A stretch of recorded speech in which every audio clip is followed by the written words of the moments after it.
Hello and welcome to VU Sports Wired. I'm Max Hers. And I'm Allison Mast. We got a great show coming up for you today. Vandy basketball has gotten underway, Vandy football still going, and we got, of course, another new game for you. Let's take a look at today's rundown. We're going to first look at football's loss to Florida over the weekend. Then we're going to look at the Vandy men's basketball team, which won both of their exhibition games this past week. We'll send it over to the whiteboard where we'll look at one of the top football plays from this weekend's game. Then we'll come back, we'll play a new game, Conspiracy Watch, where we'll take a look at both the men's and women's basketball programs and associated conspiracies. Then, of course, everybody's favorite, the Austin Carter Samuels Tweet of the Week. We're going to start things off. Talk about the football game from this past weekend. Vandy fell at home 34-10 against Florida. With the Gators coming off a big win against Georgia the week before, we expected them to come out hard once again, and they did just that. Vandy took an early 7-0 lead, but that would be their only touchdown. They started off hot, and then what changed? Just stupid mistakes, really. They had some bad penalties, and Ralph Webb fumbled twice, so that really just killed all of our momentum. And then, later in the game, McCrary's interceptions.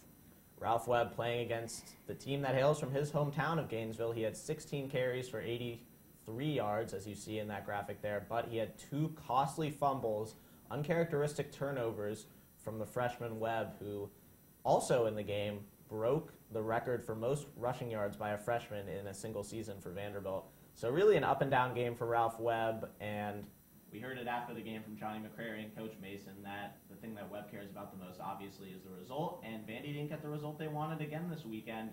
A bye week coming up for the Commodores, but what can they take out of this loss against Florida? Did they continue to improve as they said they had been throughout the season?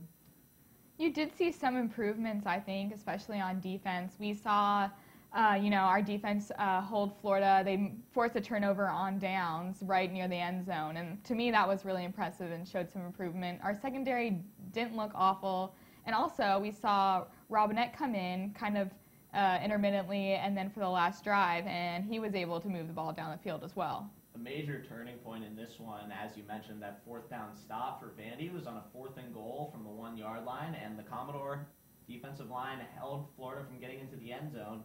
Then off of another turnover, the Gators got the ball right back, got in an identical 4th and goal situation, and Jeff Driscoll, the backup quarterback for Florida, came in, rushed for a touchdown on the goal line stand. On the field, it was ruled a touchdown. Vandy was convinced that Driscoll did not get in, and upon looking at it again, I'm also convinced he didn't get in. But they upheld the call on the replay, and Vandy would have had some huge momentum on back-to-back 4th and goal stops, but the ruling went against them, and just more breaks going against Vandy as they have all year. Yeah, and something else that was kind of bittersweet was that broken record by Ralph Webb. The previous holder, Kwane Doster, just had very strong freshman season, kind of kept the momentum over 2 years, was unfortunately shot and killed before he was able to complete his Vanderbilt career. So a lot of mixed emotion there, mixed emotions with Webb, of course, playing that team that wanting to impress them because they did not recruit him like he thought that they were going to. Just a lot of highs and lows in this game. Looking at the receivers, Johnny McCrary played a good game, but he had 2 interceptions, 1 touchdown pass. That was to Stephen Shoy in the first quarter. The tight ends, once again, a focal part of Vandy's offense. Both Stephen Shoy and Davis Duchuk over 70 yards in the game for Vandy. Not a lot of C.J. Duncan, and as we've seen, Vandy does really well when C.J. Duncan gets himself involved, and that didn't happen this weekend. So an off week for Vandy upcoming, just their second off week of the year. Last time around, they said their bye week was very helpful in getting practices faster paced, learning the defense and offense more. We'll see if that happens again, because currently the number 1 team in the country in Mississippi State awaits Vandy in their next game, which will be on the road Saturday the 22nd of November. So still a lot of building for Vandy to do. Pat Robinette played. We'll see who the quarterback is going forward. I think it's going to be McCrary, but you like what Robinette did this past weekend. I don't know. It's good to see him back out there. I thought he was going to be a little rustier than he was, and it's always nice to have options if McCrary continues to turn the ball over. So I do think that McCrary will probably be our quarterback going to Mississippi State, but Robinette, it's nice to know that he's there too. A couple big defensive standouts in this game for Vandy. Individually, I thought that Stephen Weatherly played the best game that I've seen from him probably in his entire college career. And also, Zach Cunningham set a career high in tackles for Vandy. We know he was suspended earlier in the season, but Cunningham is back, having a major impact on this Vandy defense. So we're going to move on from football. Vandy off this weekend. As we said, we'll fill you back in as they prepare for Mississippi State on next week's show. We're going to move on now. Just starting, Vandy Hoops. The Vandy men's team won both of their exhibition games convincingly, 82-63 over Illinois Springfield and 67-38 against Sewanee. Convincing wins for the team, and is the team developing as we expect? Some really good play from freshmen so far, specifically Shelton Mitchell and Riley LaChance.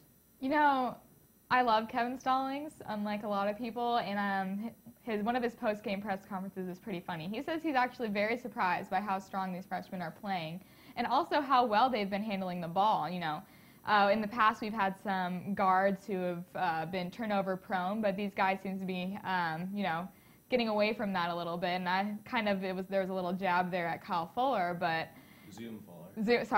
Zoom Fuller. He's not Kyle.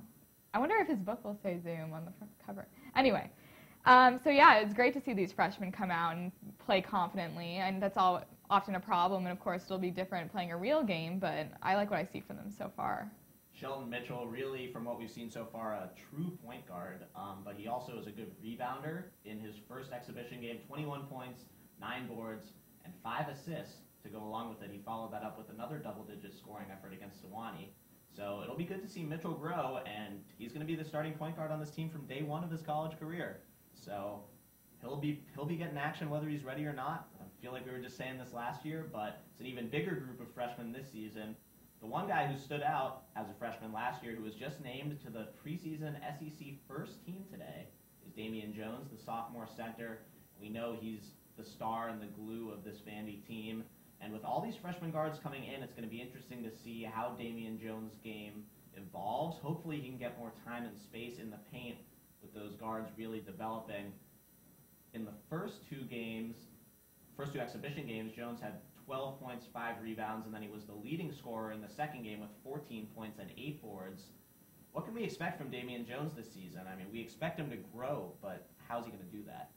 I think his role is going to change a lot. I think he's going to have a lot less pressure to score this season just because he has guards who will score, and that's kind of been a problem for us in the past. I think that's going to give him some, flexibility in his game and maybe become more of a defensive center. It just depends. I'm not sure. We're still waiting for Luke Cornett's new three-point stroke to cash in. We've read that he has changed his three-point shot a little bit, the mechanics of that, and he was 0 for 7 from 3 in the last game. So hopefully, we know how well Damian and Luke work together, the two sophomores.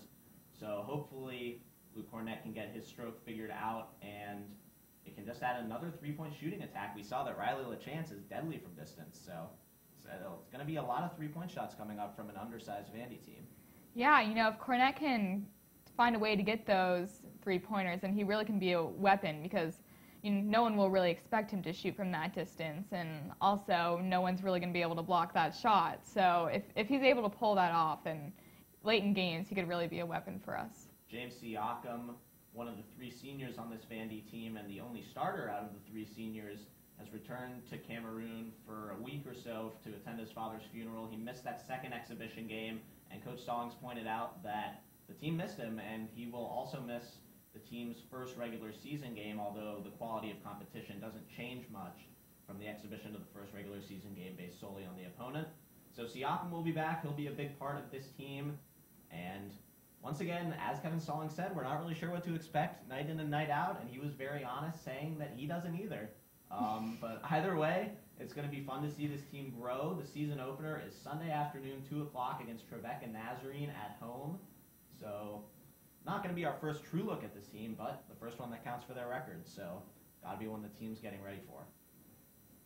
So definitely come out to that game. It's another home game, of course. And we're going to send it over to Sam, who's waiting at the whiteboard to tell us about one of the big plays from the football game this past weekend. Hey guys, and welcome to this week's episode of To the Whiteboard.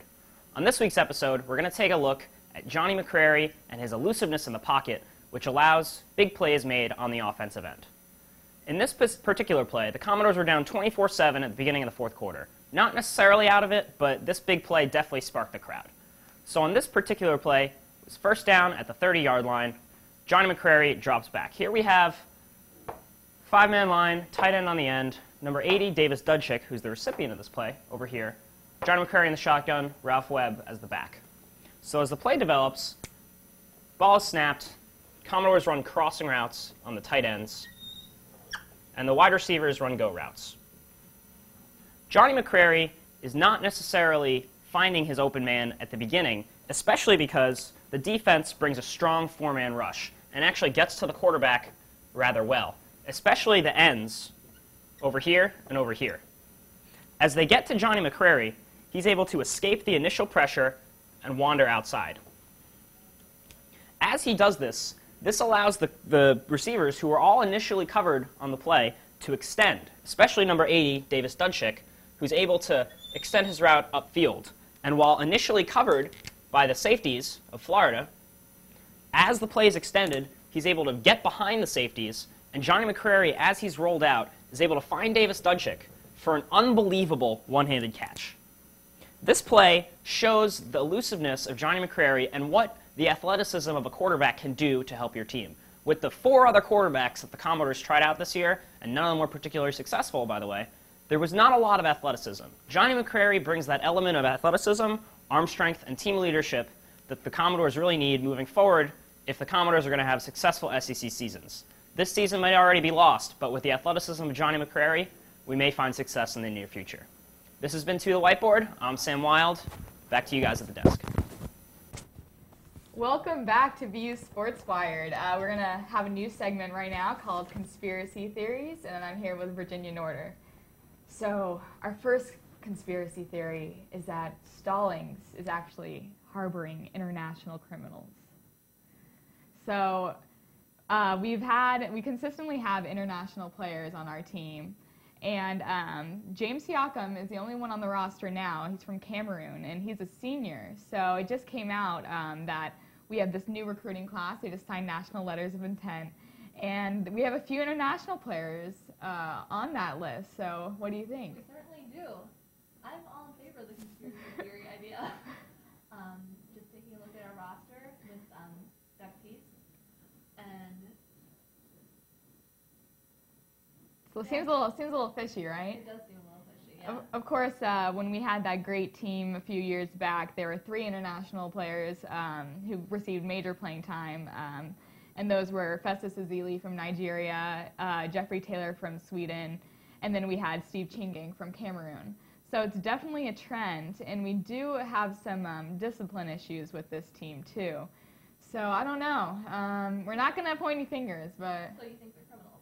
I don't know. Well, like the trend has been that the international people have not been the ones with a discipline problem. So we'll see. Do you think they're bringing them in to try to discipline our team, the international kids?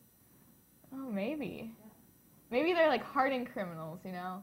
Yeah. Like, okay, you guys, you're gonna need to shape up. Who knows? And our second conspiracy is that the Twin Towers actually still stand, and they're on our women's basketball team. So this is an interesting one. They definitely still stand on our women's basketball team, all 6'3" of them. Yeah, our 2 freshmen on our team are Adrienne Caron-Goudreau and Kallianne Caron-Goudreau. Both very tall. They hail from Quebec, and maybe they are the real Twin Towers. I don't know. So they hail from Quebec, but they went to school in Florida, correct? Yeah. An academy? Yeah, they went to a basketball academy for their last 2 years of high school, but before they attended high school in Quebec City. So, yeah, you know, they've crossed the border. Maybe they will replace the Twin Towers. Maybe that's the conspiracy for bringing them in. And so for our last segment, we'll have our Austin Carter Samuels tweet of the week, my favorite segment. This is a special one because he was here for the Florida game, just really excited to see everyone. And turns out he had a pretty good weekend because he tweeted this: "Enjoy it, Sanchez, but I had him first." And him is referring to Jordan Matthews, of course. who had a really strong week for the Eagles.